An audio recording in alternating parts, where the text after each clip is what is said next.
Hi, this is Matthew. A couple days ago, I was watching one of Bryan Lunduke's videos that he published to Library and YouTube, in which he talked about how he's going to be quitting social media and mobile data for the year 2020. And I really liked his reasoning. It resonated with me and inspired me to do something similar. Not exactly the same, but something similar. If you'd like to go watch his video, he did publish it to Library and YouTube, and I'll include the link to that video in my post as well. So I probably will continue to post onto social media because I use Twitter and I also use Facebook to promote and connect with customers for my local computer repair and sales business. So I plan to continue to use social media for the foreseeable future for those reasons. But I really liked what Bryan Lunduke talked about, especially concerning some of the negative things about social media. While you're using social media, you feel connected. You feel like you're engaged with the people that are following you or reply or that sort of thing.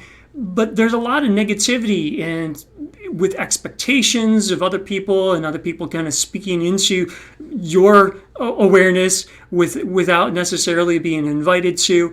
And so there's a whole lot of loss of productivity, especially as you just keep on scrolling and scrolling in the feed. I find myself doing that. Like I'll post something for my business on Facebook.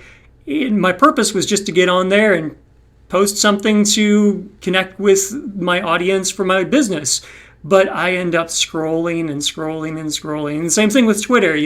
I have a Twitter account for Retro Edge Tech, and I'll get on there and I'll just keep on scrolling. Even though I only want to necessarily see a few things or check up on a few things, I'll find myself scrolling for a few minutes or half an hour longer than I intended to.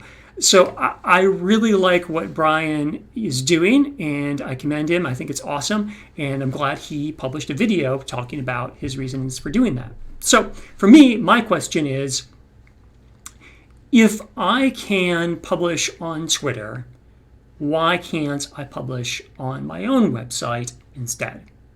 So the answer is yes, of course I can. And so what you see up on the screen here is my own website, Retro Edge Tech, and a small microblog post about this topic.